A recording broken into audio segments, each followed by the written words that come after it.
Hey, welcome back to my channel. I'm Stephanie Rublitz, and today we are talking about what I did with the leftover fabric from making this shirt.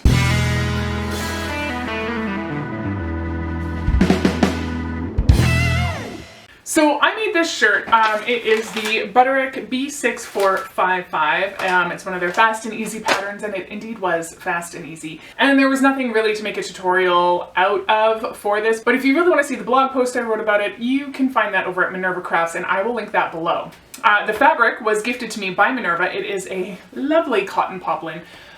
A lot of people don't want to go for just straight up cottons because they're afraid that they're going to have to iron them, and people don't like to iron anymore, and I get that, I do, but I find that a cotton poplin is just fine if you're going to pull it right out of the dryer and put it on a hanger. And let's be honest, I'm getting to that age where the internal thermostat can go a little haywire.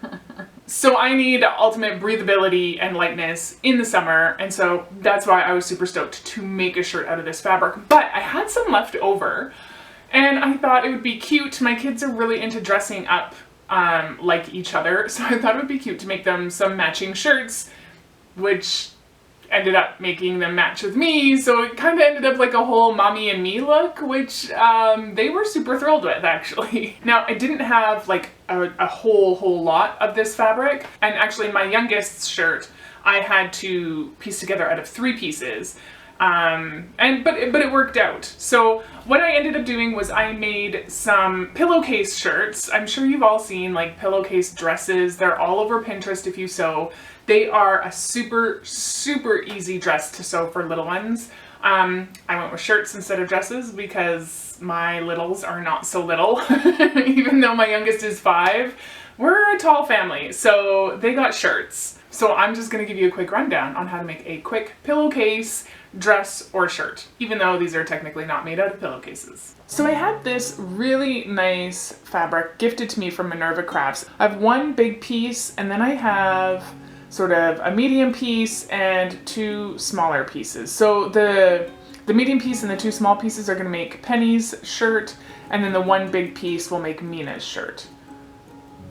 The first thing I'm going to do is I'm just going to sew all of my side seams together to make basically 2 big tubes. And this is going to give me that pillowcase shape. If you are working with an actual pillowcase, just take your pillowcase and cut the bottom seam off. And so you will have a tube of fabric too, and then we will go from there.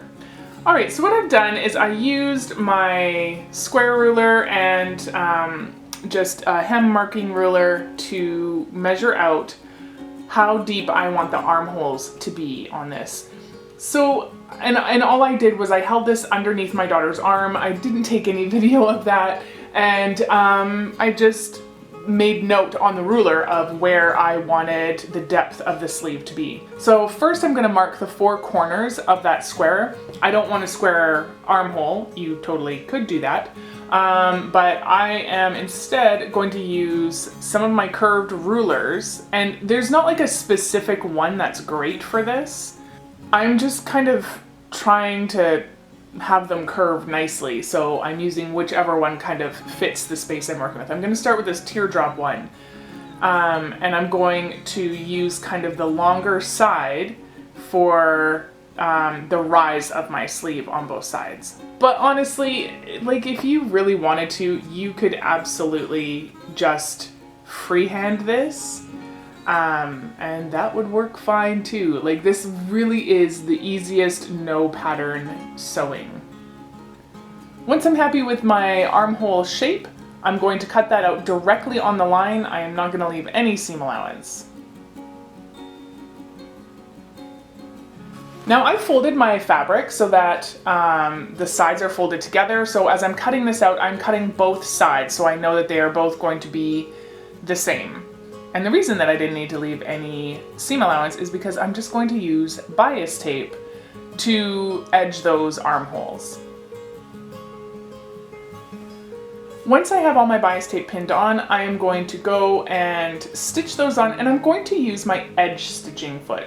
Use whichever foot you like. I just really like the finish of the edge stitch foot because I get a really nice close stitch to the edge of my bias tape. As you can see, there is a black guide on this foot that sticks out the bottom of the foot, and that guide runs next to your fabric, and then you can place your needle wherever you want in relation to that guide. Okay, bias tape is on the armholes. Seriously, this is like the most simple thing ever. Now I'm going to make my casing on the front and back neckline. Now, for Mina's shirt, she's my eldest, I would have liked it to be a little bit longer, so I don't want to actually fold over the fabric and make a casing that way. So I'm actually going to use bias tape for that as well. I'm going to open up the folds on my bias tape so I can fold my end in, and then I'm going to lay my bias tape right sides together with the neckline of my shirt. Once I have all my bias tape in place, I am going to go and stitch on that opened fold line. So that is about 1/4 inch of seam allowance. All right, so that is stitched on and I've ironed it over. Now I'm just gonna go and stitch the bottom edge of the bias tape. Now this is Penny's shirt, and I'm gonna show, there's a couple things that I did differently on each shirt because I was basically working with scraps. Now on her shirt, I did just go and fold down the main fabric into a casing. And I'm making sure to fold my raw edge under as I'm making my casing. Either one of these methods will work absolutely fine. You pick which one is best for you. Okay, let's talk about adding lace to the bottom. This I wanted to add because again, I'm adding a little bit of length and I'm not having to take a whole bunch off for a hem, but also it kind of just harkens back to that whole pillowcase thing. So I've done lace 2 different ways here. First, this is the larger of the 2 shirts, and I have this wider band of lace, and I am placing this right sides together. Okay, so I've pinned most of the way around. Now I'm just gonna hold my lace together, and I'm gonna take my marking pen and mark on each side of the lace where the lace itself needs to be stitched together. So I will stitch that together, and then I'm going to serge my lace onto my main fabric. Okay, once that's serged on, I'm going to tuck in my serger ends, and I'm just using a big darning needle for that. Then I'm going to press my serged seam allowance into the main fabric so that when I go and top stitch on the main fabric, it will secure my serged ends down and this will all lay really nicely. All right, so this is different lace that I have for Pennies. As I mentioned, I'm working with like scraps and what I have in my stash. So this one has a finished edge on both sides. The lace that I was using previously did not have a finished edge on one side. So that's why I serged that one and I did it in the method that I did with right sides together with the fabric. This one, however, I'm going to do a bit differently. You may have seen me use this method a couple of weeks ago when I made like a summer cover up. In this one, I'm putting wrong sides together and my lace is upside down on the inside of my garment. I promise this will absolutely make sense. Once I have this all pinned on, I am going to go and stitch this about 1/4 inch into my lace. I want to give myself a pretty decent amount of seam allowance, but part of it might depend on too, like where you have a strong point in your lace.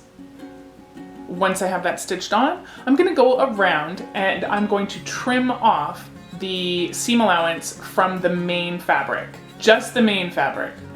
Then I can fold my lace around to the right side of the fabric, which will cover my seam and the little bit of seam allowance that was left from the main fabric. And I'm gonna stitch that down again. So in doing this, the raw edges of my main fabric are completely encased underneath the edge of the lace.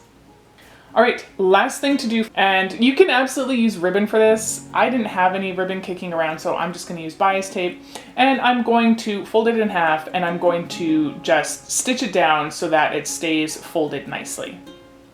Now I'm gonna grab this little doodad. It's basically a pair of tweezers with a jump ring on it.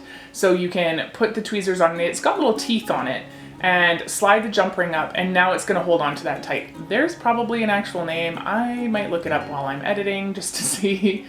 Maybe, do people call this a bodkin? I can't remember. Anyway, you use it to pull elastic and string and ribbons and stuff through casings, as you see me doing here. It works amazingly well, but if you don't have one of these, just use a big safety pin. I'm gonna pull it through one side and then I'm gonna go over the armhole and pull it through the other side. If you wanted to do two separate pieces and have a bow on either side, like on either strap of the tank top, which is essentially what this is gonna be, you could absolutely do that, but I just thought it would be a cute little asymmetrical detail to have a bow on only one side. Totally personal preference. I don't recommend tying the bow until you actually get it on the person who's going to be wearing it, but you can sort of see there's one strap and then the other side will tie into a bow and make the other strap. And here are our lovely models showing off their pillowcase tank tops and some pretty awesome dance moves. Why not? I think it's safe to say that they were a hit. And there we go, it was just that easy. We got a super cute mommy and me look and we ended up rolling that into some family photos because why not? You gotta take those opportunities when you can get them, and that's what we did today. So I hope everybody had a fantastic week. I will see you next week.